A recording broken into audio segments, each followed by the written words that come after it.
우리 옆 사람과 눈으로 인사하겠습니다. 잘 오셨습니다. 축복합니다.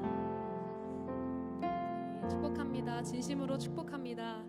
여러분, 그 앉으신 그 자리에서 주님과 1대1의 관계로 오늘 주님의 임재를 경험하는 귀한 시간 되기를 바랍니다. 여러분, 우리의 성공의 기준이 세상의 것이 아니라 오직 주님께 있기를 소망합니다. 다른 어떤 것보다도 주님께서 나와 함께 동행하는 것을 우리의 가장 큰 기도 제목으로 삼기를 원합니다. 우리 이 시간 우리의 마음을 주 앞에 드리며 우리의 마음을 정결하게 해달라고 주님 앞에 기도하며 우리의 마음을 다잡는 그런 시간을 가지며 찬양하기를 원합니다.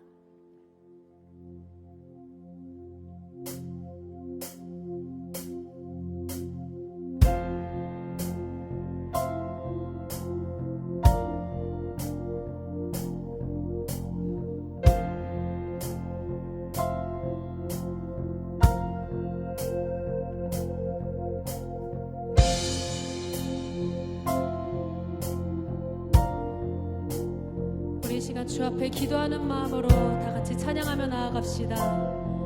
정결한 마음 주시옵소서. 정결한 마음 주시옵소서. 오 주님, 정직한 영을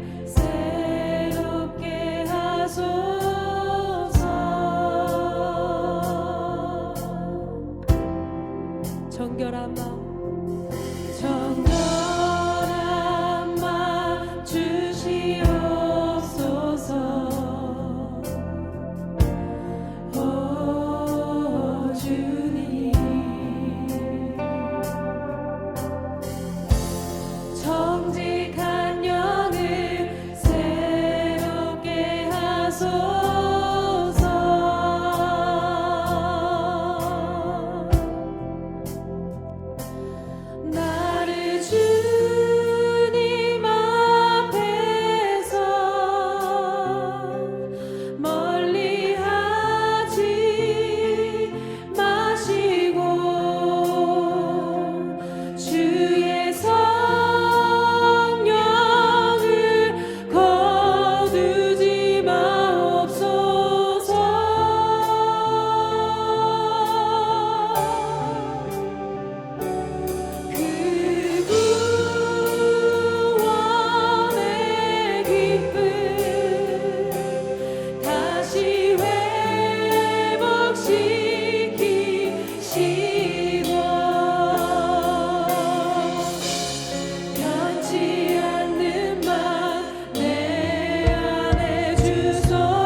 주시옵소서.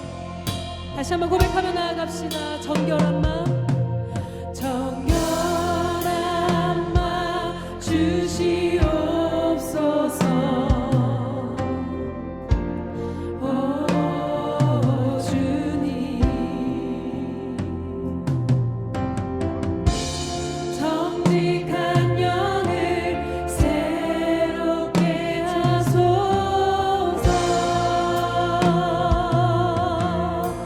정결한 마음 주시옵소서. 정결한 마음 주시옵소서. 오 주님, 정직한 영을 새롭게 하소서.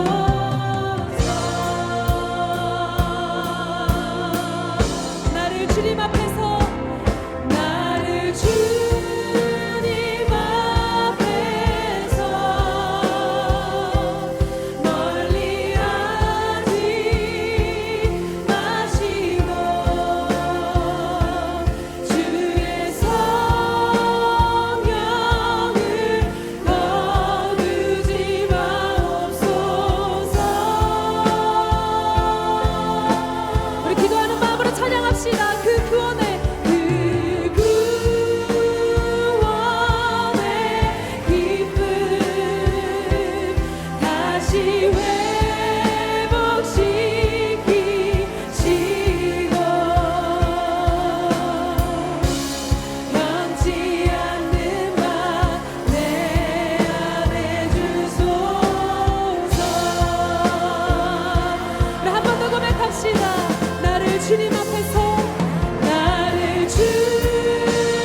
주시옵소서. 할렐루야.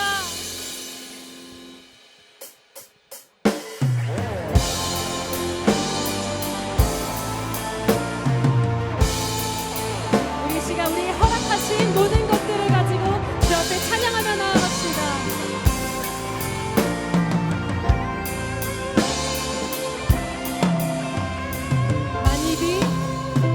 만일이 내게 있으며 그 입 다 가지고 내 구주 주시는 종을 늘 찬송하게 내 은혜로신 하나님 날 도와주시고 그 크신 영광 널리 펴닿게 하소서. 찬양하라 찬양하라 복되신 구세주 예수 백성들아 사랑을 전하세. 경배하라 하늘의 천군과 천사 주님 앞에 영광을 돌리세. 할렐루야. 우리 주님을 찬양하며 나아갑시다. 내 주의 귀한 이름이 날 위로하시고 아멘. 이 귀의 음악 같으니 잠이라 해도 4절입니다. 내 죄의 권세 깨뜨려 그 결박 푸시고 이 주 한 마음을 비로소 고청케 하셨네. 우리 선대가 찬양합시다. 찬양하라 복되신 구세주 예수 백성들아 사랑을 전하세. 경배하라 하늘의 천군과 천사 주님 앞에 영광을 돌리세. 찬양하라 찬양하라 복되신 구세주 예수 백성들아 사랑을 전하세. 경배하라 하늘의 천군과 천사 주님 앞에 영광을 돌리세. 시와 찬미와 신령한 노래로 서로 화답하며 함께 노래. 시와 찬미와 신령한 노래로 우리 가슴으로 주를 찬송해. 찬양하라 찬양하라 높으신 권세를 찬양 찬양 찬양 영원히 드리세. 찬양하라 찬양하라 높으신 권세를 찬양 찬양 찬양 영원히 드리세.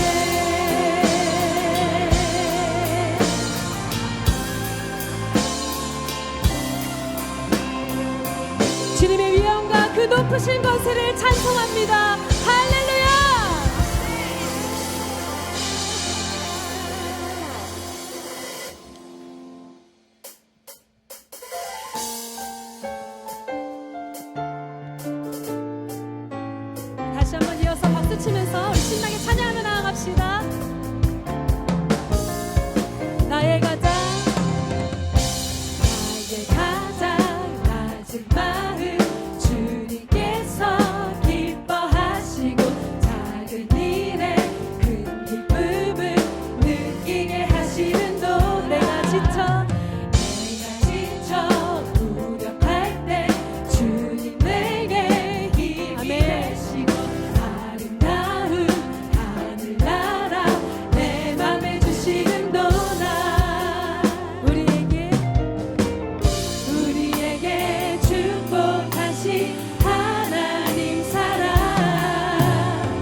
기쁨과 평안을 허락하신 주님 찬양합니다. 할렐루야.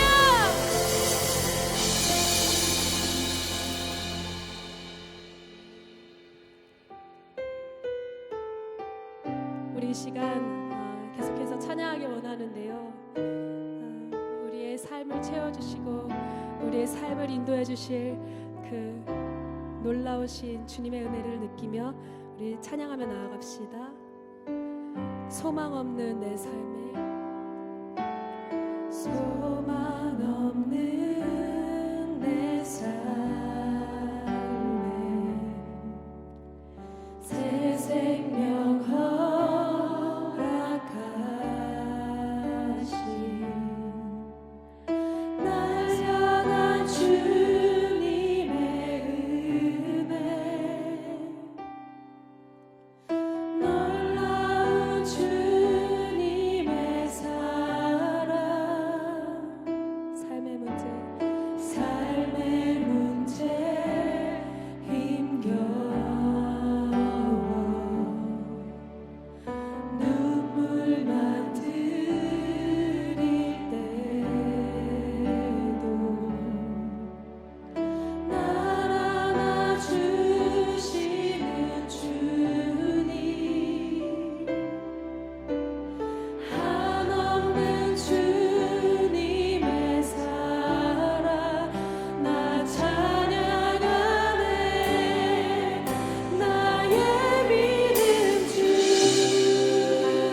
되신 주님만을 따라갑니다. 온전히 주님께 우리의 삶을 내어드리며 나아갑니다.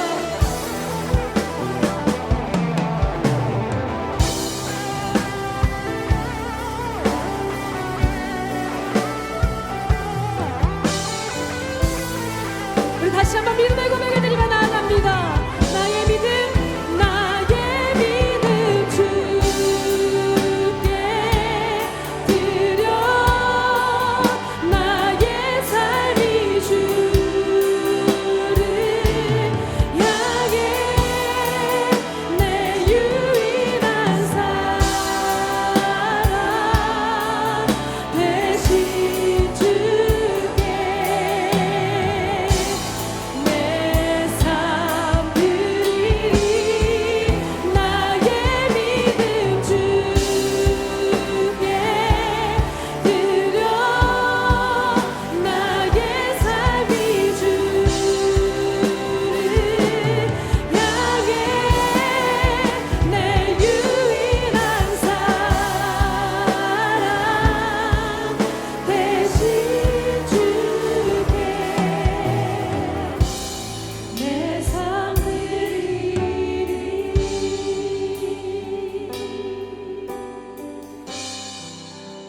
주님 곁으로, 주님 곁으로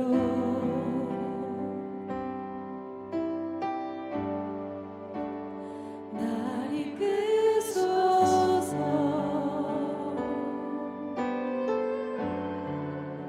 내 모든 것 다 드리며 충성 듣기 원하네.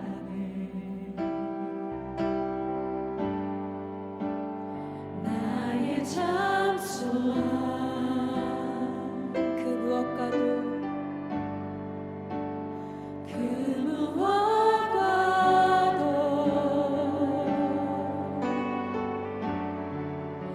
바꿀 수 없는 주 사랑. 그 품 안에, 그 품 안에 남기리. 주님의 길로 인도하소서.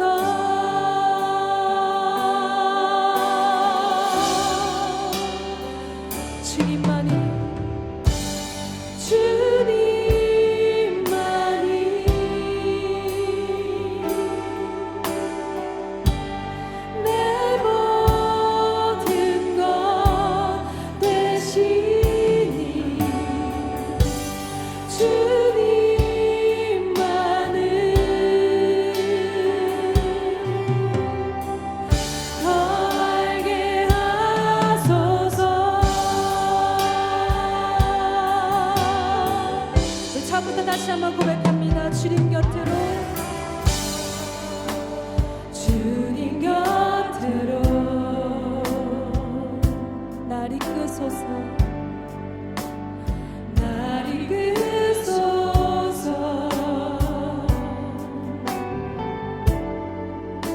내 모든 것 다 드리며 충성 듣기 원하네. 나의 참 소망, 나의 참 소망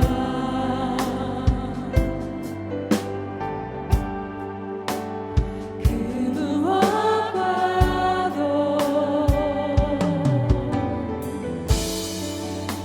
바꿀 수 없는 주 사랑. 그 품 안에 남기리. 주님의 길로, 주님의 길로 인도하소서.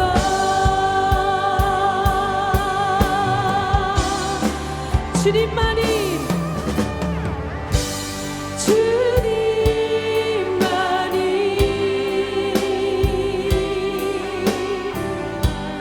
내 모든 것 되시니.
주님을 알게 하여 주시옵소서. 우리가 우리 입술에서 주님을 더욱 알게 해달라는 그런 기도가 나오게 해달라고 우리 시간 주여 한번 부르짖고 기도로 나아갑니다. 주여, 주님 나의 모든 것 대신 주님을 찬양합니다. 주님, 주님만을 더욱더 알기 원합니다. 주님, 우리 기도에 주님을 임자해 주시옵소서. 오늘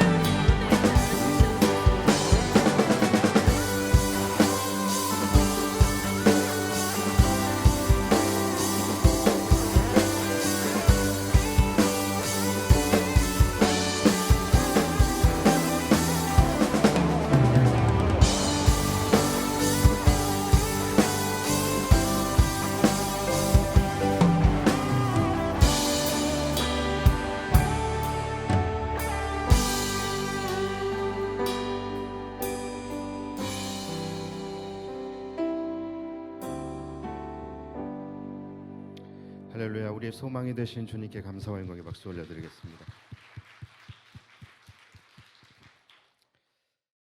할렐루야. 예, 우리가 이제 민수기 14장이 이제 아마 오늘 끝날 것 같습니다. 자, 지난주에 우리는 말이라는 것이 얼마나 중요한지, 또 우리가 이 말이라는 것을 얼마나 가려서 해야 하는지, 또 얼마나 조심히 해야 하는지, 또 얼마나 신중히 해야 하는지, 또 우리가 얼마나 생각하고 해야 하는지, 아멘 할 때까지, 또 우리가 얼마나 절제하면서 말을 해야 하는지, 그렇죠? 예. 예, 이러한 부분들에 대해서 우리가 함께 말씀을 나눴어요. 자, 왜 그러죠? 바로 이 말씀 때문이에요. 내 귀에 들린 대로 내가 너희에게 행하리라. 그러니까 우리가 하는 말, 어떤 말이든지 우리가 하는 말을 하나님이 들으시기 때문이에요. 그리고 또 들으시는 데서 끝나는 것이 아니라 들으신 대로 행하시겠다라고 말씀을 하셨기 때문이에요. 그래서 우리는 항상 말을 조심해야 합니다. 그런데 말을 조심해야 하는데 특별히 우리의 상황, 우리에게 처한 상황에 대하여 우리가 함부로 비관하거나 또는 함부로 예단하고 속단해서는 절대로 안 되는 것입니다. 고난과 시련 만날 수 있습니다. 그런데 우리가 고난이나 시련을 만났다고 해서 우리의 상황을 함부로 비관한다라는 것은 뭡니까? 다시 말하면 하나님께서 우리에게 주신 은혜를 우리가 인정하지 않고 무시하는 것이죠. 또 우리가 우리의 삶의 앞으로의 일을 함부로 낙심하거나 또는 예단하거나 속단한다라는 것은 뭐예요? 하나님이 앞으로 내 인생 속에서 주실 은혜를 우리가 신뢰하지 않는다라는 것이죠. 그래서 여러분, 이런 모든 것들이 다 뭡니까? 내 삶의 중심에서 내 삶을 이끌고 가시는, 내 삶에서 역사하고 계시는 하나님을 인정하지 않고 하나님을 무시하고 또는 하나님을 없다 여기기 때문에 나오는 모습들이다라는 것입니다.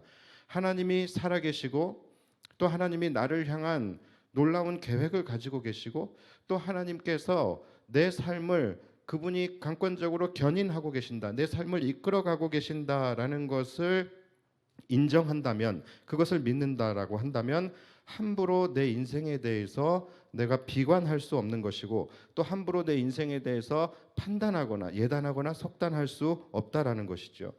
여러분, 하나님은 전능하신 하나님이십니다. 또 하나님은 역전시키시는 하나님이심을 여러분 믿으셔야 됩니다. 하나님은 불가능한 것을 가능케 하시는 하나님이에요. 그러니까 오늘 비록 우리의 인생이 고난과 시련으로 인해서 비록 사자굴에 던져졌다 할지라도 하나님께서 사자의 입을 봉하실 수 있는 분이 하나님이신 것이고, 또 오늘 우리의 삶이 비록 풀무불에 던져졌다 할지라도 털끝 하나도 타지 않게 하실 수 있는 분이 하나님이시라는 거예요.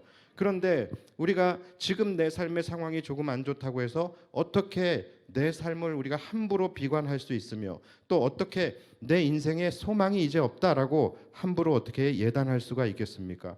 오늘 감옥에 갇혀서 모든 것이 끝난 것처럼 느껴진다 할지라도 내일 감옥 문을 열게 해주시는 분이 하나님이신 것이고, 심지어 죽은 자까지도 살리시는 분이 하나님이신데, 어떻게 지금 내 인생의 상황이 절망적이라고 해서 함부로 우리가 내 인생은 끝났다, 내 인생은 소망이 없다, 또 이스라엘 백성들처럼 우리가 광야에서 죽게 되었다라고 말할 수 있겠습니까? 그것은 여러분, 하나님을 신뢰하지 않는 것입니다. 앞으로 내 인생에 부어주실 하나님의 은혜, 하나님의 인도하심, 또 하나님의 역사, 일하심, 이런 모든 것들을 신뢰하지 않는 거예요. 그리고 또 하나님을 없다라고 말하는 것과 같은 것입니다. 우리가 인생을 살아가면서 누구나 할 것 없이 다 여러 가지 고난과 시련을 만나면서 살아갑니다. 만날 수 있어요. 그러나 그렇다고 해서 내 인생이 끝난 것이 아니고, 또 어떤 결과가 결정된 것도 아닙니다. 여러분, 끝날 때까지 끝난 것이 아니다, 이 말은 사실 성경에 있었어야 되는 말이에요. 근데 누가 먼저 훔쳐갔는지 모르겠는데 이 말은 성경에 있었어야 하는 말입니다. 여러분, 하나님이 함께 하시는 한 우리 그리스도인들의 삶은 끝날 때까지 끝난 것이 아닌 것입니다. 죽은 자도 살리시는 하나님께서 산자의 삶을 역전시키지 못하시겠습니까? 그러니까 우리 인간도 왜 야구 경기 보면은 9회 말 투아웃에도 역전시키잖아요. 그런데 하물며 하나님이 그거 못하시겠냐라는 거예요. 여러분, 하나님을 신뢰하시기 바랍니다. 그리고 하나님의 능력을 함부로 우리의 입술로 제한해서는 안 되는 것이죠. 그러니까 여러분들의 시각, 또 여러분들의 판단을 여러분 믿지 마십시오. 자기 중심적 사고에서 벗어난 하나님 중심적 사고로 여러분들이 생각하셔야 돼요. 다시 한번 말씀드리지만 인생의 성패는요, 바로 이 싸움인 거예요. 바로 누가 하나님을 끝까지 신뢰하느냐, 누가 끝까지 이 하나님 중심적 사고를 끝까지 유지하며 살아가느냐, 바로 이 싸움인 거예요. 이것이 바로 믿음의 싸움인 것이죠. 이 땅의 모든 고통과 저주와 또 죄악과 사망의 권세를 이기시고 3일 만에 부활하신 예수 그리스도를 믿는 믿음이 우리 안에 있다라고 한다면, 삶 속에서 일어나는 조그만 시련이나 고난 가지고 중내산해하면서 비관하고 속단하는 것이 아니라 우리의 아버지가 되신 하나님을, 또 우리의 구원자가 되신 예수 그리스도를 끝까지 신뢰하시기 바랍니다. 신뢰하시면 하나님이 여러분들을 살리실 것이고, 여러분들이 신뢰하지 못하시면 여러분들이 비관하고 속단한 대로, 하나님의 귀에 들리신 대로 여러분들의 인생에 행하시게 될 거예요. 자, 그리고 이어서 31절 말씀을 보시면, 31절 말씀이요, 너희가 사로잡히겠다고 말하던 너희의 유아들은 내가 인도하여 드리리니 그들은 너희가 싫어하던 땅을 보려니와 너희의 시체는 이 광야에서 엎드러질 것이요 너희의 자녀들은 너희 반역한 죄를 지고 너희의 시체가 광야에서 소멸되기까지 40년을 광야에서 방황하는 자가 되리라. 자, 굉장히 무서운 말씀이에요. 여러분, 우리가 부모의 죄가 있습니다. 여러분, 이 부모의 죄가 자녀들에게 전가됩니까? 안 됩니까? 돼요? 안 돼요? 그러니까 여러분들이 죄를 지으면 자녀들이 그 죄에 대한 심판을 받을 수 있습니까? 없습니까? 있어요? 없어요? 그러니까 이 질문들을 우리가 많이 해요. 그런데 생각보다 이 질문에 대한 답을 잘 모르시는 분들이 많이 계세요. 여러분, 정답부터 말씀드리자면 그렇지 않습니다. 그렇지 않아요. 부모는 부모의 죄로 심판을 받는 것이고 자녀는 자녀의 죄로 심판을 받는 거예요. 구원도 마찬가지예요. 부모는 부모의 믿음으로 구원을 받는 것이고 자녀는 자녀의 믿음으로 구원을 받는 것입니다. 그러니까 자녀의 믿음을 부모가 대신 소유해서 자녀를 구원받게 할 수도 없는 것이고, 부모의 죄가 있다고 해서 그 부모의 죄를 무슨 연좌죄도 아니고 자녀들이 그 죄의 값을 대신 받게 되어지는 경우도 없습니다. 다만 부모의 죄가 자녀에게 영향을 줄 수 있습니다. 영향을 줄 수 있고, 부모의 죄로 인한 심판으로 인해서 자녀들의 삶이 불행한 삶을 살게 될 수는 있는 것입니다. 이런 것이죠. 부모가 하나님 앞에 범죄하는 삶을 살아요. 자, 그러면 그것을 보고 자란 자녀들은 그 죄에 대한 영향을 받을 수밖에 없게 되는 것이죠. 그렇죠? 부모가 걸핏하면 주일 성수를 어겨요. 부모가 말씀 생활, 기도 생활을 전혀 하지 않아요. 여러분, 그렇다면 자녀도 그런 사람이 될 확률이 매우 높다라는 것입니다. 이 영향을 받는 것이죠. 왜냐하면 자녀들은 부모를 통해서 보고 배우는 것이고 부모의 삶에 종속되어져 있기 때문에 부모의 영향을 받을 수밖에 없는 것입니다. 대학 때 저희 교수님이, 저희 은사님이 이런 말씀을 하셨어요. 나는 우리 아이가 아침에 일어났을 때에 항상 성경을 읽고 있는 모습을 자녀들에게 보여준대요. 그래서 이 상을 펴놓고 성경을 읽고 있는, 그래서 자녀들이 일어나서 아침에 학교 갈 준비를 할 때에 항상 아버지는 상을 피고서 성경을 읽고 있는 모습을 보여준대요. 아무리 피곤해도 그것만큼은 꼭 지킨대요. 아무리 피곤해도. 그래서 자녀들이 학교 다녀오겠습니다 하고 나가면 다시 덮고 자는 한이 있더라도 꼭 그 모습을 이제 보여준대요. 그게 왜 그러냐라면은, 그랬을 때 그 모습을 보고 자란 자녀는 나중에 절대 하나님을 떠나지 않는다는 거예요. 저도 그때는 어렸으니까 그 말씀이 잘 이해가 되지 않았습니다. 저렇게까지 할 필요가 있나라는 생각이 있었어요. 그런데 지금 벌써 그때로부터 20 몇 년이 지난 시점이에요. 지금 이제 그분의 자녀들이 어떻게 성장했는지를 충분히 확인할 수 있지 않겠습니까? 여러분, 그들이 어떻게 성장했을까요? 정말로 잘 성장을 했어요. 그리고 정말로 우리나라에서 최고의 대학들 다 들어가고 또 이 땅에서 이야기하는 그 성공을 이들이 하고, 무엇보다도 지금 굉장히 신실한 자녀들로 살아가고 있습니다. 그러니까 여러분, 이러한 것들이 부모에게 영향을 받을 수밖에 없다라는 거예요. 부모의 삶은 자녀에게 무조건적으로 영향을 미칠 수밖에 없습니다. 만약에 부모가 믿음을 잘 지키지 못하고 하나님을 경외하지 못하는 삶을 살아가게 되면 자녀들은 하나님을 알게 되지 못하거나 또는 하나님을 경외하지 않는 자녀가 될 확률이 훨씬 높다라는 것입니다. 실제로 이스라엘 백성들이 나중에 가나안에 들어가게 되죠. 자, 들어가게 되긴 하지만 이들이 그 가나안의 풍요로움에 취해서 하나님을 경외하지 않게 돼요. 그리고 믿음의 유산을 자녀들에게 물려주지 못하게 됩니다. 그래서 어떻게 돼요? 그 후손들이 어떻게 됩니까? 이 가나안의 그 은혜와 축복은 굉장히 짧게 끝나버리게 돼요. 그리고 그 후손들은 하나님을 알지 못하는 세대가 되어버립니다. 그 시대가 어떤 시대예요? 바로 사사시대인 거예요.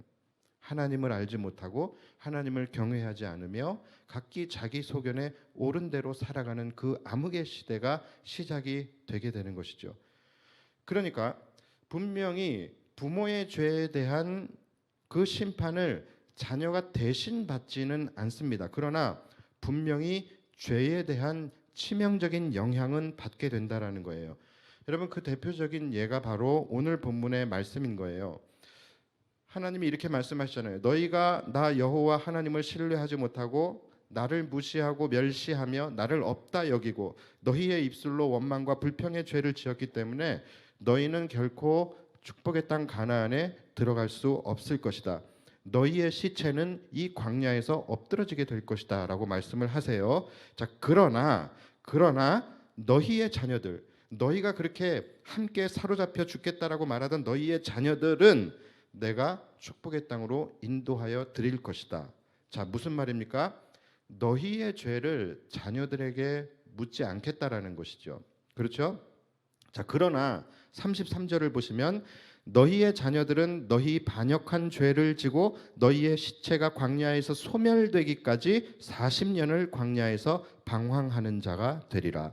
자, 즉 너희 자녀들은 너희의 죄로 인하여 심판을 받는 것은 아니야. 그러나 너희가 광야에서 다 죽게 되어질 때까지 이 40년이라는 세월 동안 광야에서 너희와 함께 방황하게 될 것이고 고통 속에 유리하는 자들이 되게 될 것이다 라는 것입니다.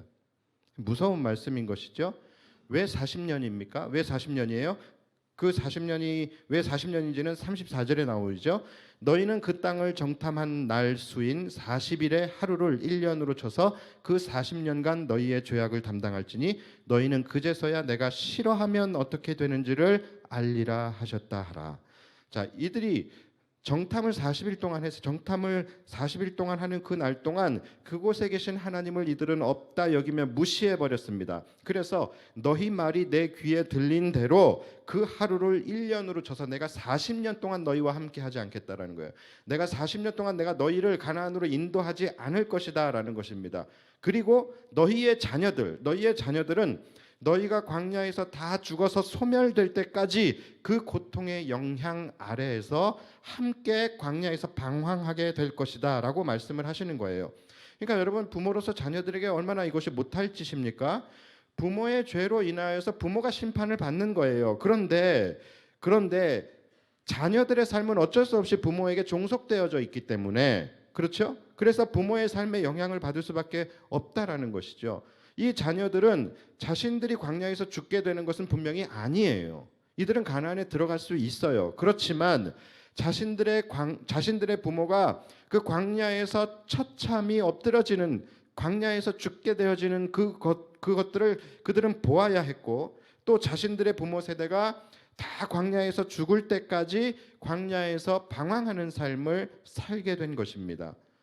만약에 이런 일이 일어나지 않고, 만약에 이 부모 세대가 하나님의 말씀에 순종해서 가나안으로 올라가라고 했을 때에 그들이 믿음으로 순종하고 가나안으로 올라갔었다라고 한다면, 그랬으면은 어떻게 됐겠어요?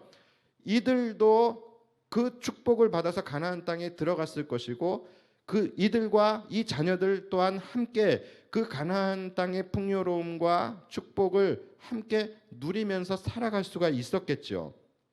다시 말해서 이 자녀들의 40년이라는 인생, 이 인생의 기간이 부모가 어떻게 하느냐에 따라서 고통과 방황과 시련의 세월이 될 수도 있고, 축복과 번영과 풍요 속에 살아갈 수 있는 시간이 될 수도 있었을 것이다라는 거예요. 여러분, 이것이 굉장히 안타까운 것입니다. 자, 그리고 또 한 가지 안타까운 것이 있어요. 또 한 가지 안타까운 것이 뭐냐면, 하나님께서 그분의 백성들을 가나안 땅으로 들어가라고 말씀을 하셨죠. 자, 그랬는데 하나님께서 그들을 가나안으로 인도하시기 위한 그 계획 속에는 이스라엘에 대한 회복이라는 것이 있었어요. 이스라엘 백성들을 이 노예 생활에서 회복시켜서 하나님이 그들에게 주시고자 하는 그 축복의 땅으로 들어가게 하시는 거, 이스라엘 백성들을 회복시키는 것이 하나의 목적이었어요. 그런데 그것만 있었던 것이 아니라 또 한 가지 목적이 있었다라는 것이죠. 그것이 뭐냐면 바로 죄악으로 관영해 있는 가나안 땅에 대한 심판이었습니다. 그러니까 가나안 땅은 이미 그 땅에 거하는 수많은 가나안 거민들, 가나안 족속들의 수많은 죄악들로 인하여 하나님의 진노가 지금 가득 차 있는 상태였다라는 것이죠. 자, 그래서 이스라엘 백성들을 통하여 그 땅을 정복하게 하시는 거예요. 이스라엘 백성들을 통하여 그 땅을 정복하게 하심으로 말미암아 이스라엘 백성들에게는 회복과 축복을 선포하시고, 가나안 족속들에게는 멸망과 심판을 선포하시는 것이 하나님의 계획이었던 거예요. 그러니까 어떤 분들은 이 말씀을 보면서 이스라엘 백성들이 가나안에 들어가기 위해서 가나안 땅을 하나씩 정복하면서 가나안 족속들을 진멸하면서 나아가잖아요. 그것에 대해서 이해를 하지 못하시는 분들이 있어요. 가나안 거민들이 너무 불쌍한 것 아니냐, 아무 죄 없는 사람들, 멀쩡히 잘 살고 있는 사람들의 터전을 왜 빼앗고 왜 그들을 진멸시키느냐, 왜 그들이 죄 없이 희생을 당해야 하느냐, 하나님은 불의하신 분이 아니냐라고 생각할 수 있는데, 여러분, 그렇지 않아요. 그들은 그들의 죄로 인하여 심판을 받는 것입니다. 문제는 이게 틀어졌다라는 거예요. 이스라엘 백성들의 불순종과 원망, 이것으로 인하여 이스라엘 백성들이 가나안에 들어가지 못했어요. 그래서 이들의 축복이 유보되었습니다. 그런데 이들의 축복만 유보된 것이 아니라 바로 하나님의 공의, 가나안 땅에 임하는 그들의 심판도 함께 유보가 되었다라는 것이죠. 자, 하나님의 계획 속에는 이스라엘 백성들에게 가나안이라고 하는 그 축복의 땅을 허락함과 동시에 죄악으로 관영한 가나안의 악인들을 심판하시고자 하는 그런 계획이 있으셨던 것인데, 바로 이스라엘 백성들의 이 불순종으로 인하여 그들은 그들대로 광야로 내몰리게 되고 악인들의 심판 역시 함께 유보가 되었던 것입니다. 여러분, 이것이 바로 우리가 놓치지 말아야 할 또 하나의 중요한 포인트인 거예요. 여러분, 하나님이 우리에게 또는 우리 교회에 여러분들의 삶 속에 순종을 요구하실 때가 있습니다. 자, 그런데 하나님께서 여러분들에게 순종을 요구하시는 이유는 이스라엘 백성들에게 축복의 땅을 허락해 주시는 것처럼 여러분들의 삶을 축복의 길로 인도하시기 위함인 것도 분명히 있어요. 그렇지만 그와 동시에 여러분들의 순종을 통하여 이 땅에 하나님의 공의를 이루시고자 하는 계획도 있다라는 것이죠. 즉, 우리의 순종을 통하여서 이 땅의 죄악과 어둠을 몰아내고 하나님의 뜻을 이루시기 위한, 하나님의 나라를 이 땅에 이루시기 위한 목적도 분명히 있다라는 것입니다. 그러니까 여러분, 그런 면에서 볼 때에 이 땅이 하나님께서 통치하시는 세상이라고 하지만 이 땅에 아직도 여전히 죄와 어둠이 존재하고 있고, 여전히 악인들은 형통한 삶을 살아가고, 여전히 악인들이 심판받지 아니하고 당당하게 살아가는 이유는 어찌 보면 그것이 다라고 할 수는 없겠지만 어찌 보면 하나님의 백성들인 우리의 불순종 때문일 수 있다라는 것입니다. 우리가 하나님의 백성으로서 온전히 살아가지 못하고 말씀에 순종하지 못하는 삶을 살아가기 때문에, 그래서 이 땅에 악함이 여전히 존재하게 되고 이 땅에 하나님의 나라가 지연되고 있을 수 있다라는 것이죠. 그러니까 사실 여러분, 우리가 살아가면서 우리 안에서 이해되지 않는 질문이 바로 이 질문이었잖아요. 왜 하나님은 악인들의 형통을 그냥 내버려 두시나? 또는 악인들을 형통하게 허용하시나? 왜 하나님은 선하신 하나님이고 왜 하나님은 악을 미워하시는 분이심에도 불구하고 왜 이 땅의 악인들을 심판하지 않으시고 그들이 이 땅에서 활개치는 것에 대해서 용인하시고 묵인하시고 허용하고 계시느냐라는 것이죠. 이것이 우리의 이해되지 않는 질문이에요. 자, 그런데 여러분, 어찌 보면 이것에 대한 대답은 바로 우리 자신에게서부터 찾을 수 있는 것입니다. 선하신 하나님의 계획을 막는 자들이 어찌 보면 바로 우리들일 수 있다라는 것이죠. 우리들이기 때문이다라는 것이죠. 바로 우리의 불순종이에요. 하나님의 선하신 계획에 우리가 불순종으로 동참하지 않았기 때문에 그분의 뜻이 지연되고 있는 거예요. 그래서 여러분, 이 하나님께서 악인들을 왜 형통케 하시냐, 왜 악인들을 하나님께서 그냥 가만히 내버려 두시냐, 이 두 번째 이유가 뭐냐면, 그렇게 우리가 불순종이라는 악한 길로 하나님의 백성들이 걸어갔기 때문에 만약 하나님께서 악인들을 가차없이 심판하셨다라고 한다면 우리 역시도 그 심판에서 자유롭지 못하기 때문에 그래요. 그러니까 하나님이 악인들을 당장 심판하지 않으시는 이유는 바로 우리를 향한 하나님의 긍휼과 사랑 때문이라는 거예요. 하나님이 지금 만약에 악인들을 향하여 심판의 칼을 드신다라고 한다면 여러분, 감당하실 수 있으시겠습니까? 우리는 바로 그 부분에 있어서 은혜를 입고 있는 자들인 거예요. 우리가 하나님이 심판하신다라고 한다면 여러분들은 그 심판에서 자유로우실 수 있으시겠어요? 우리는 하나님이 왜 저들을 가만 놔두시나, 왜 저 악인들의 형통을 용인하시나 막 그러지만, 그렇게 이야기하고 있는 우리들이 심판의 대상인 거예요. 우리들이 악인이고 우리들이 죄인이기 때문에 그렇다라는 거예요. 그래서 여러분, 불순종이라는 것이, 하나님 앞에서 불순종한다는 것이 왜 악한 것이냐면, 우리의 불순종이 우리 자신의 삶도 광야로 내몰 뿐만이 아니라 악인들의 심판까지도 유보시킬 수밖에 없게 되는 그런 결과로 나아갈 수 있기 때문에 그래요.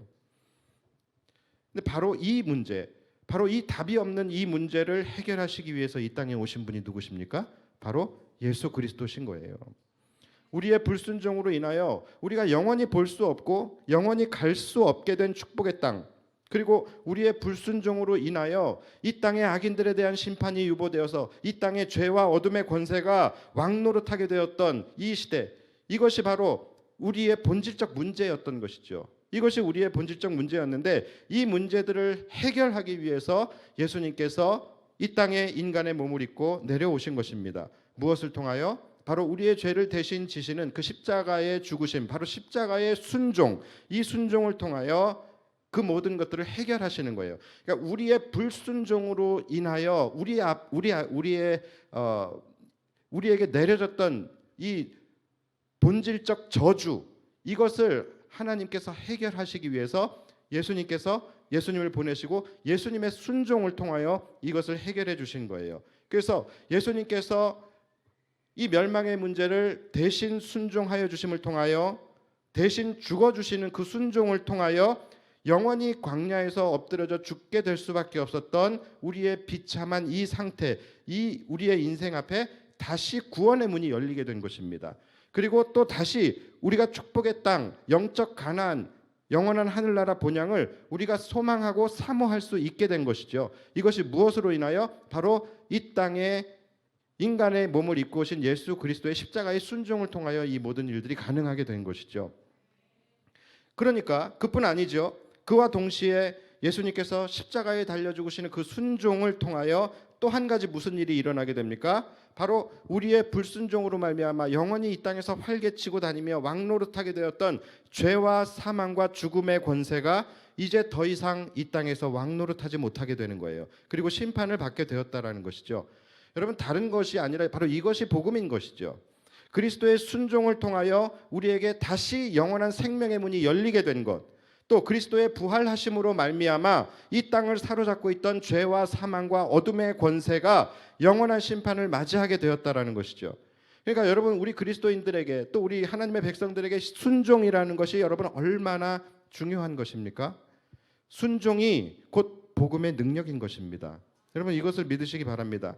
순종만이 우리를 구원으로 인도할 수 있고, 순종만이 사단의 세력을 진멸할 수 있는 가장 강력한 무기가 될 수 있는 것이죠. 그런데 여러분, 순종하기가 쉬워요, 어려워요? 뭐 그렇게 울면서 이야기하세요? 순종하기가 보통 어려운 것이 아니에요. 그런데 여러분, 우리가 항상 복음도 단순하고 또 우리의 죄도 단순한 거예요. 여러분, 우리가 순종을 하지 못하는, 순종하기가 그렇게 어려운 이유가 뭘까요? 바로 그 이유는 단순합니다. 우리가 하나님을 신뢰하지 못하기 때문에 그래요. 하나님을 신뢰한다면 하나님이 가라 하시는 곳으로 우리는 얼마든지 믿음으로 갈 수 있습니다. 그런데 하나님이 가라 하시는 길로 우리가 가지 못하고 있다는 것은 단순한 거예요. 복잡하게 생각하면 안 됩니다. 단순히 우리는 하나님을 신뢰하지 않기 때문에 그런 거예요. 하나님을 신뢰하지 못한다라는 것은 믿음이 없다라는 거예요. 그렇기 때문에 우리가 순종하지 못하는 거예요. 그러니까 이 복음의 메커니즘을 우리가 이해하지 못하기 때문에 그러는 거예요. 여러분, 근데 기억하십시오. 순종할 때에 우리의 삶의 축복의 문이 열리게 되는 것이고, 순종할 때에 우리를 사로잡고 있던 사단 마귀의 권세가 쫓겨가게 된다라는 것이죠. 반면에 우리가 순종하지 못할 때 우리의 인생은 광야로 내몰리고 그곳에서 방황하게 될 것이고, 순종하지 않을 때 이 세상의 사단 마귀의 권세는 더욱더 활개치는 세상이 된다라는 것입니다. 그래서 여러분, 이 세상은 결국은 믿음의 싸움이라고 하는 거예요. 그리고 그 믿음의 싸움은 결국 무슨 싸움입니까? 바로 순종의 싸움인 거예요. 여러분, 끝까지 하나님을 신뢰하시고 그 신뢰하는 믿음으로 순종의 길을 걸어가시기를 바랍니다. 순종할 때 축복의 가나안이 열려지게 되는 것이고, 여러분들이 순종할 때 여러분을 위협하는 그런 사단 마귀의 권세가 쫓겨가게 될 것입니다. 자, 다시 돌아가서 하나님께서 이스라엘 백성들의 심판을 선언하신 후에 36절 37절을 보면은 10명의 정탐꾼들이 먼저 광야에서 엎드려져 죽임을 당하게 됩니다. 모세의 보냄을 받고 땅을 정탐하고 돌아와서 그 땅을 악평하여 온 회중이 모세를 원망하게 한 사람, 곧 그 땅에 대하여 악평한 자들은 여호와 앞에서 재앙으로 죽었고, 그렇죠? 10명의 정탐꾼들이 지금 첫바다로 광야에서 엎드려져 죽게 되었어요. 자, 그런데 정탐꾼들은 10명이 아니었죠. 몇 명이었죠? 12명이었어요. 그럼 나머지 2명은 어떻게 되었습니까? 38절이에요.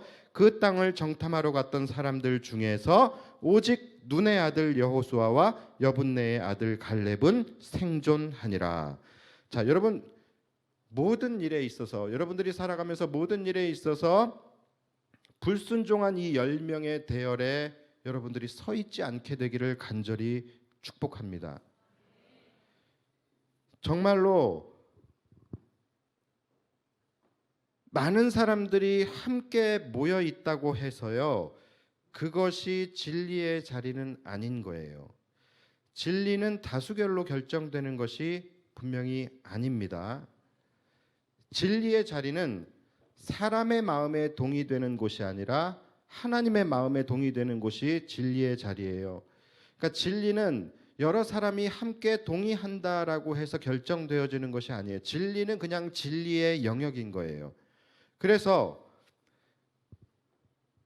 하나님의 마음에 동의되는 곳이라고 한다면 그곳에 혹시 나 혼자밖에 없다 할지라도 그곳이 하나님의 마음을 기쁘시게 하는 곳이라고 한다면 그곳이 진리의 터인 것입니다. 아무리 많은 사람들이 함께 한다 할지라도 하나님이 싫어하시는 곳에는 절대 서지 마십시오. 그래서 오늘 본문 34절을 보면 하나님이 싫어하시는 곳에 선 자들이 어떤 심판을 받는지를 말씀하고 계시잖아요. 너희는 그 땅을 정탐한 날 수인 40일의 하루를 1년으로 쳐서 그 40년간 너희의 죄악을 담당할지니 너희는 그제서야 내가 싫어하면 어떻게 되는지를 알리라 하셨다 하라. 그러니까 여러분, 하나님이 싫어하시는 곳에 절대 서시면 안 됩니다. 하나님이 싫어하시는 곳이 아닌 하나님이 기뻐하시는 곳에 서시기를 바랍니다. 순종이라는 것이 바로 그거예요. 여러분, 그리고 순종이라는 것도 때가 있는 것입니다. 나중에 가서 후회하고 뜨끔하고 아차 싶어서 그때 가서 순종하는 것은 순종이 아닌 거예요. 오히려 그때 순종한다고 해서 더 큰 심판이 오게 될 수 있습니다. 자, 모세가 이 하나님의 심판을 백성들에게 선언해요.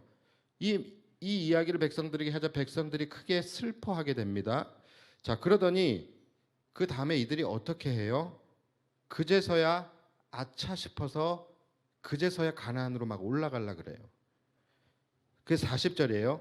아침에 일찍이 일어나 산꼭대기로 올라가며 이르되 보소서 우리가 여기 있나이다. 이제 와서 보소서 우리 지금 순종하고 있습니다 라고 얘기하는 거예요. 우리가 여호와께서 허락하신 곳으로 올라가리니 우리가 범죄하였음이니이다.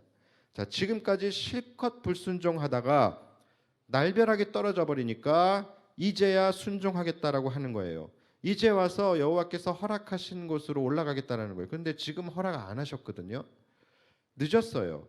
그때는 맞고 지금은 틀린 겁니다.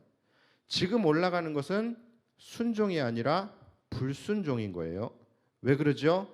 너희는 가나안에 못 들어간다라고 분명히 말씀하셨고 너희는 홍해길을 따라서 광야로 돌아가라고 말씀을 하셨어요. 그렇죠? 그러니까 지금 와가지고서 가나안에 올라간다라는 것은 순종이 아니라 불순종인 것입니다. 그래서 모세가 듣고 깜짝 놀라죠. 그래서 너희 지금 올라가는 거 그거 순종 아니야라고 이야기를 해요. 그게 41절이에요. 모세가 이르되 너희가 어찌하여 이제 여호와의 명령을 범하느냐라니 너희들 지금 불순종이라고 하는 거예요. 이 일이 형통하지 못하리라. 그러니까 너희가 이제 와서 올라간다라는 것은 순종이 아니라 여호와의 명령을 또다시 범하게 되는 불순종이야. 너희 만약 지금 올라가면 반드시 패하게 될 거야 라고 말을 하고 있는 거예요. 자, 그 이유가 뭐예요? 42절이에요. 여호와께서 너희 중에 계시지 아니하니 올라가지 말라. 너희의 대적 앞에서 패할까 하노라. 자, 그러니까 여러분, 순종의 본질은 뭡니까? 순종의 본질은 뭐예요? 즉시 하는 것이 순종입니다. 하나님이 나에게 감동을 주시거나 하나님이 나에게 어떤 명령을 주셨을 때 지체하지 않고 하는 것이 순종인 거예요. 아브라함의 순종이 이삭을 바칠 때 그 다음날 일찍 일어나서 이삭을 데리고 올라갔습니다. 그것이 순종인 거예요. 한나가 사무엘을 바칠 때도 마찬가지. 그가 사무엘을 한참 20년 30년 키우다가 성전에 바쳤으면 그것은 순종이 아닌 거예요. 순종이라는 것은 하나님께서 우리에게 말씀하셨을 때, 하나님께서 우리에게 감동을 주셨을 때 그 즉시 하는 것이 순종입니다. 자, 여기서 모세는 분명한 말을 합니다. 너희가 지금 올라가서는 안 되는 이유는 여호와께서 너희 중에 계시지 않기 때문이라고 지금 말을 하고 있어요.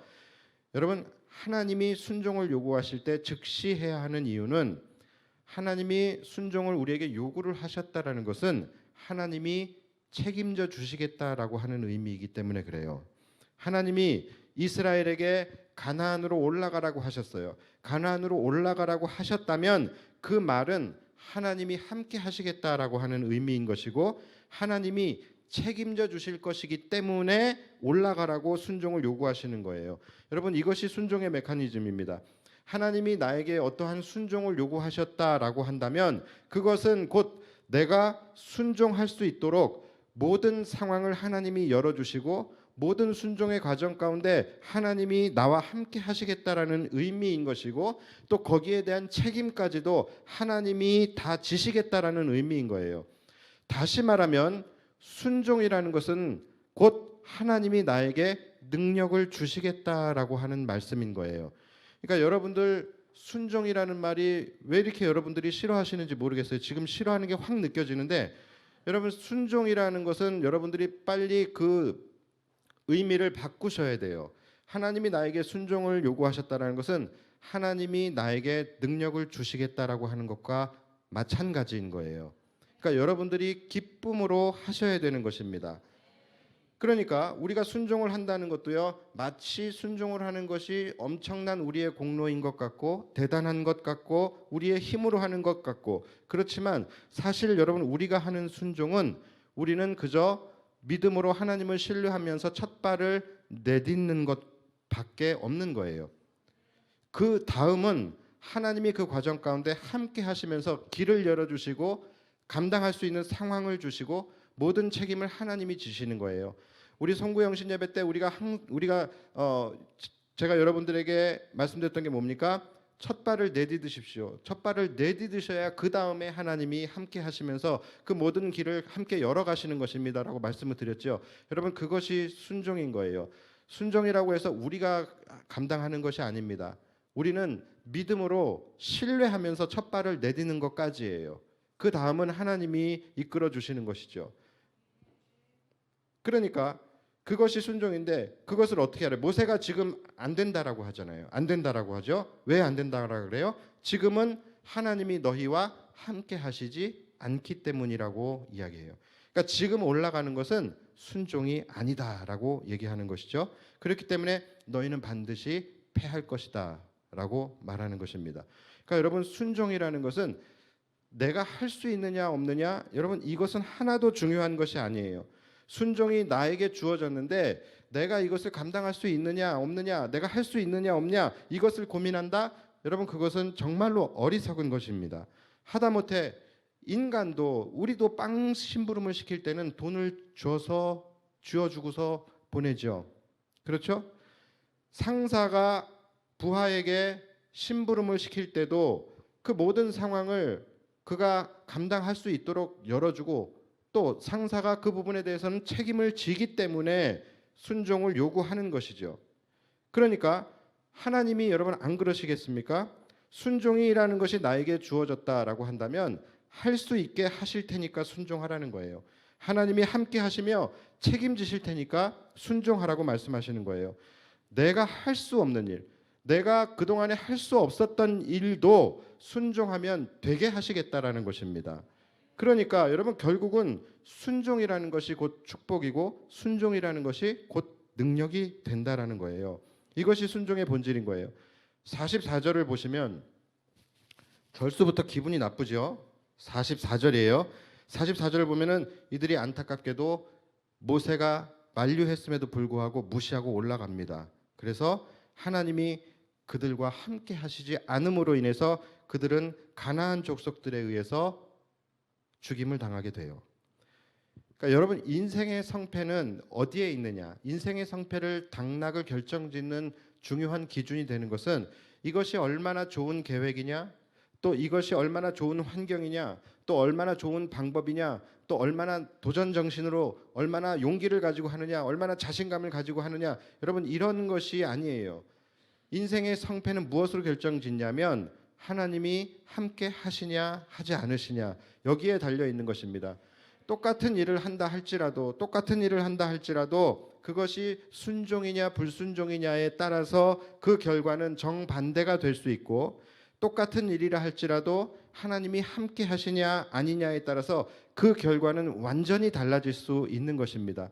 세상 사람들이랑 굳이 그리스도인이라고 차별화되려고 노력할 필요 없습니다. 여러분, 오히려 세상 사람들보다 별 볼 일 없어도 상관없어요. 우리는 하나님이 우리와 함께 하시면 승리할 수 있는 것입니다. 이 믿음이 있어야 돼요. 이것이 하나님을 신뢰하는 거예요. 우리의 성패는 어떤 인생을 살아가는 방법론에서 결정되는 것이 아니라 바로 임마누엘의 여부예요. 하나님이 우리와 함께 하시냐, 함께 하시지 않느냐. 또 순종의 여부입니다. 하나님의 말씀에 순종하느냐 안 하느냐, 여기에서 결정된다라는 것을 여러분들 꼭 기억하시고 늘 하나님과 동행하는 삶, 또 하나님의 말씀에 순종하는 그러한 삶을 여러분들 꼭 사셔서 똑같은 일을 하더라도 세상 사람들과는 전혀 다른 그런 결과를 누리며 살아가시는 저와 여러분들이 되시기를 바랍니다. 끝까지 여러분 하나님 붙들고 의지하는 것, 그리고 끝까지 하나님을 향한 기도를 멈추지 않는 것, 여러분 그렇게 하셔서 우리의 인생을 역전시켜 주시는 그 하나님을 우리 삶 속에서 날마다 경험하며 사실 수 있게 되는 저와 여러분들이 되시기를 주님의 이름으로 축복합니다. 우리 시간 함께 찬양할 때에 이제 역전되리라, 우리 이 찬양했으면 좋겠습니다. 하나님의 백성은 끝날 때까지 끝난 것이 아닙니다.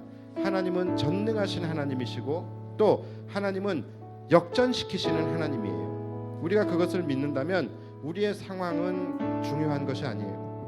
함부로 낙심하고 함부로 속단하지 마세요. 우리가 끝까지 하나님을 신뢰함으로 하나님을 붙든 손을 놓지 않고, 또 우리가 하나님을 향한 기도를 멈추지 않고 끝까지 순종하며 나아갈 때에 우리의 상황이 어떠하든지 간에 하나님은 우리의 인생을 반드시 역전시켜 주실 것입니다.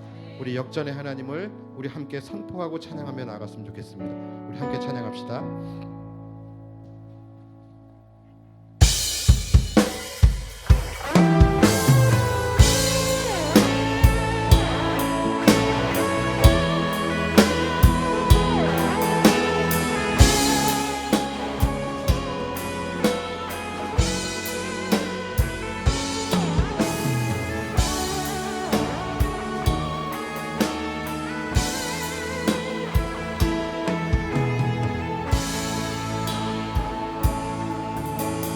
기도를 멈추지 마라.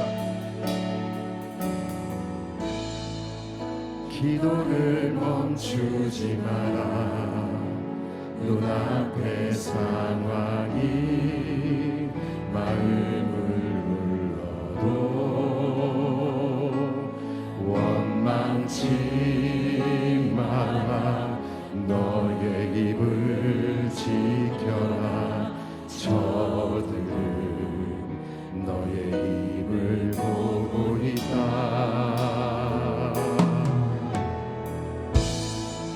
마음을 뺏기지 마라. 내가 널 도우지 않는단 소리에 너의 모든 게 불리해도 너는 기도를 계속해라. 너 기도를 멈추지 마라. 내가 너의 그 모든 상황을 바로 역전시키니 너 기도를 멈추지 마라. 내가 잠시도 쉬지 않고 모든 것 지켜보고 있으니 너 기도를 멈추지 마라. 내가 너의 그 모든 상황을 바로 역전시키니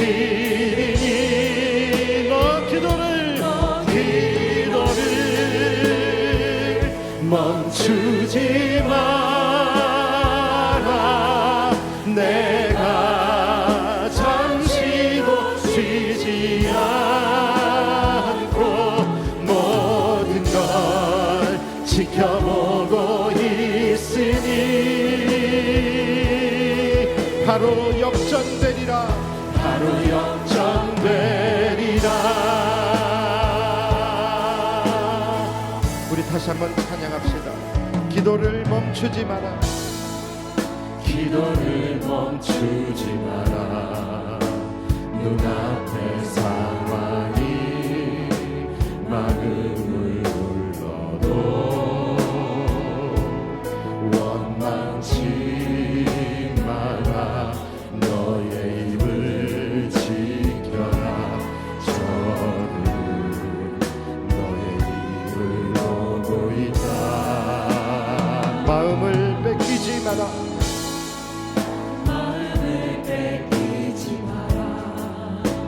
내가 널 놓지 않는다는 소리에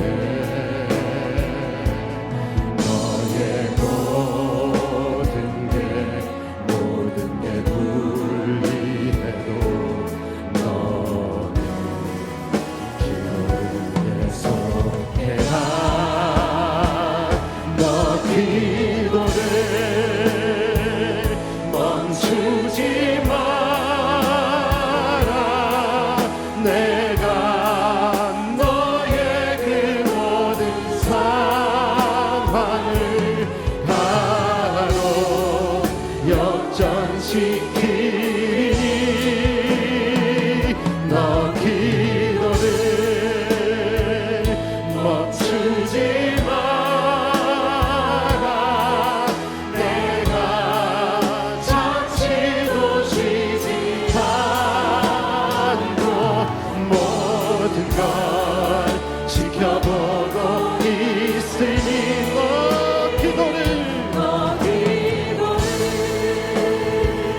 멈추지 마라.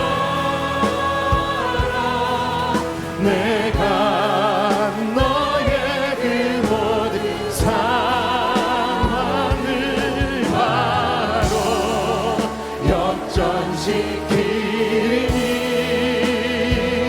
너 기도를 멈추지 마라. 내가 잠시도 쉬지 않고 모든 걸 지켜보고 우리 다시 한번 고백합시다. 너 기도를 멈추지 마라. 내가 너의 그 모든 상황을 바로 역전시키니 너 기도를 멈추지 마라. 내가 잠시도 쉬지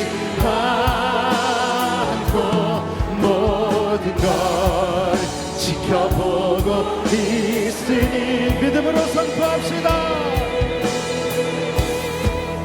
바로 역전되리라.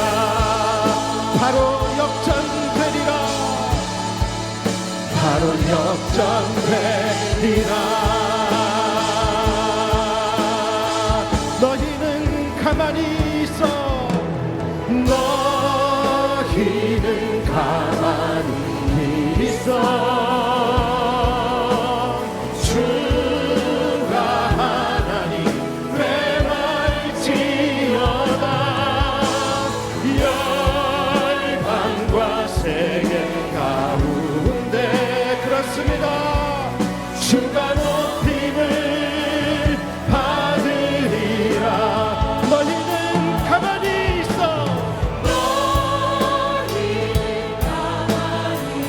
주가 하나님 되물 알지어다. 주가 하나님 되말지어다. 열방과 세계 가운데 주가 높임을 받으리라. 사랑합니다, 내 아버지. 주님 사랑합니다. 주님 찬양합니다.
우리 시간 함께 기도하며 나갑니다. 하나님, 우리가 어떠한 순간에도 끝까지 하나님 붙든 손을 놓지 않게 하여 주시며, 하나님, 우리가 하나님을 향한 기도를 멈추지 않게 하여 주시며, 내 인생을 역전시켜 주실 하나님을 향한 신뢰를 멈추지 않게 하여 주옵소서. 우리 주님 한번 부르고 기도하며 나갑시다. 주여